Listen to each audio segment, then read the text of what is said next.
What's up, crypto media friends? Just kicking off this episode, starting us off with a little Snoop Dogg mixtape. Own the rights. I can play it, right? Let's see if YouTube shuts me down.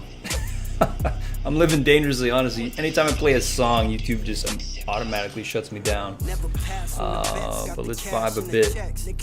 You ain't even gotta ask who the best. Rich, pretty nigga, 6-figure deal, Tommy Hill figure, real estate deals, house in the hills figures, right next to Chino.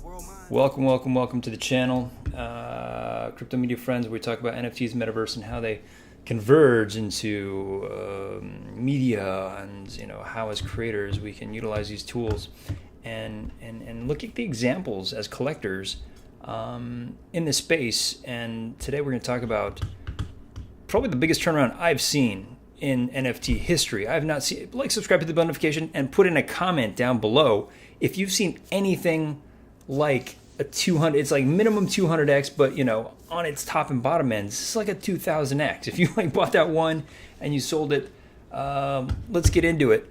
So Degenz is one of the first projects that we've covered here on the channel. It was one of my first mints, and it is one that had really I followed. I got some alpha from one of the OG crypto media friends, that this was a good comic book artist, and that they were going to do the comic book route of development. And I liked, it was funny. It has, Moon Boy here, who's just who scares the hell out of me.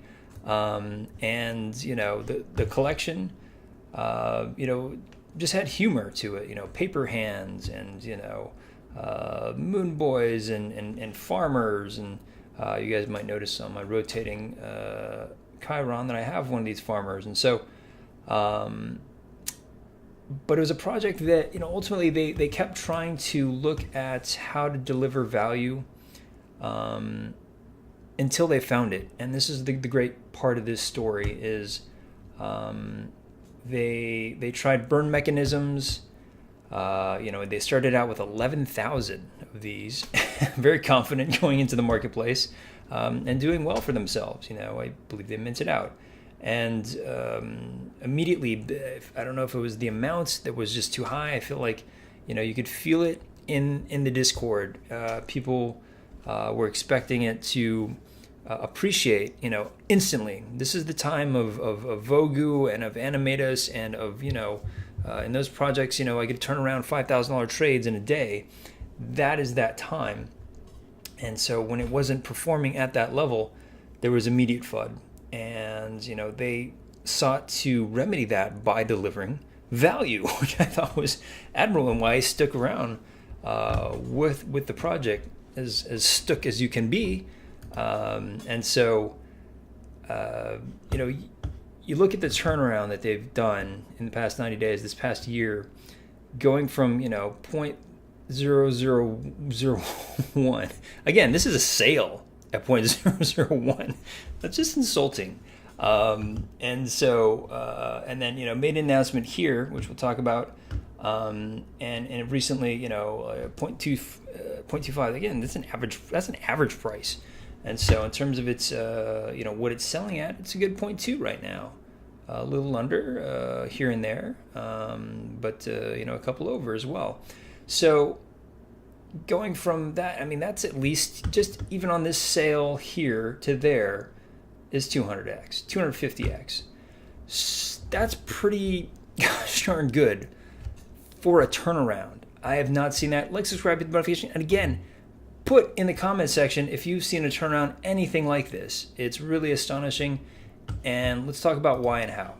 So, hey, in their own words, OSF and Mando are the creators, and they're OGs in the space. And what's great about being an OG in the space is you get support from the space, and you've seen it in crypto brokers. You've seen it. The OGs take that from when we covered it, 1.1 to 4 ETH. And so when you have that level of support by the community because you've maintained doing the right thing, you haven't treated this as a fly-by-night scam, and you haven't, ran off with $3 million to, indeed try and buy a Lambo, and you stick with it, and you try and develop value, it's going to pay off. And this is the great thing about this project. They went through burn mechanisms. They tried to do the comic books. It just wasn't sticking at the time. Again, it was a different time, and who knows if there ever is going to be a time when we all look at, creative value. But they were delivering on comic books. They were delivering on these things, but at a time when a drop felt like a punishment, because the gas fees were so high that you were like, oh, hey, here's a free comic book. And even if it was free, you still had to pay several $100s just to mint it. And, when the project's done, and with the resultant of that isn't something that's sellable way far over the gas fee, you kind of don't want to mint it, And it was, I think this isn't FUD for this project. I'm talking about like a lot of projects. I'm talking about Vogu. I'm talking about like a lot of projects, even animators. We're doing these things. We're dropping and providing value and doing the things that they said they were going to do on the roadmaps, and it was amazing. Other than it was very expensive and didn't seem to give any lift to any projects in terms of pricing. I enjoyed, the work and sort of the storylines that they were developing around like sort of, this FUD burn. And again, they were being very satirical, and that's why I liked this project, and that's why I invested early and minted. So slowly but repurposing as an alpha group. We talked about the alpha groups a couple episodes back and how in vogue they are and the type of value that they can bring. And it's clear that is one of the things that you can bring. But what I love is these guys can bring it because they have authentically been in this space for a very long time and have the relationships, and we'll talk about those later, that are allowing them to be legit alpha groups. Some people are like, oh yeah, I'm an alpha group, but they look at other groups and they sort of trickle down and you get C-level alpha. But so they started off in terms of the rise 2.5 in Discord, and then went to 5.2K in Discord. Talked about the floor price, and so repurposing it as an alpha group, you can just go to the Discord and get free daily digests. There's the public channels, and then there's private channels, 2 channels, 1 channel for NFTs, and you just kind of like chat about the NFTs in that one, then one for crypto. So kind of standard right now, but it's a good group. So then they do sort of longer style reports. I think those are widely available too. Some pretty good ones. And again, they're a bit close with some of the creators there, and can provide a little bit of an edge to sort of the point of view on them. And so the crazy thing is this is great artist, OSF, and so in comic books and went on to do other projects, that clearly is another one's at a 1.45 ETH floor.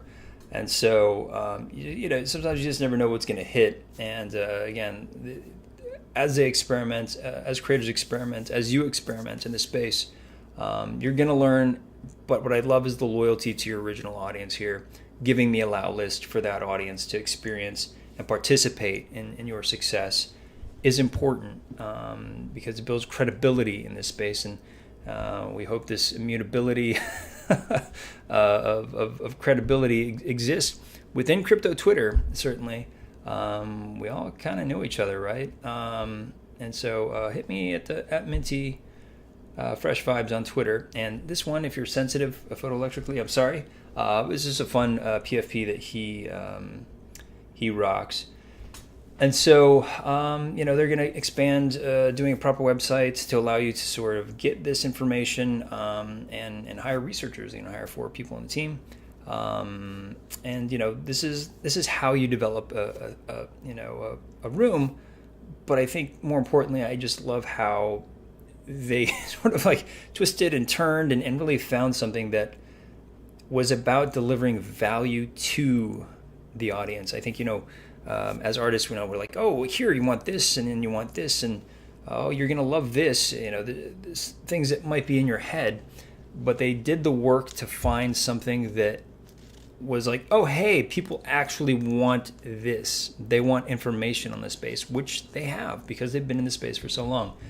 and that's super admirable, and I think is really rad. You can buy either a Degenz or Regens to participate. The visual style is very different. It's a little more heavy metal here for the Regens. Degen's a bit more fun or cartoony, and I still hold both of mine because I've been a fan of the core group in that Discord since the beginning. But it's a bit hard to follow and track when you're going through those tough times. But that's the great thing about if you can hold through those moments, if you have a great team, they can help to refine, define, rediscover in a way that only this space can deliver. And that's what's great about Web3 is they're who else can do this and fail so many iterations, but you're with this team and you're pivoting with this team, suggesting to this team what it is that you're seeing in the marketplace, what it is that you think you need as a holder. It's just up to the creators to listen and to understand that their job is to deliver value. We talk about it all the time here on the channel. How are you gonna make me rich? How are you gonna make me rich financially? How are you gonna make me rich, enrich in my life, culturally? How are you gonna enrich in my life with access? How are you gonna enrich in my life in gaming? How are you gonna enrich in my life with the experience of Web3? That's the fun question right now with creators, and it's an exciting one. Like, subscribe, hit the bell notification. And let me know down below if you've seen anything like this in terms of a comeback, because I love how this is just a pure Web3 comeback story. The Web3 Rudy.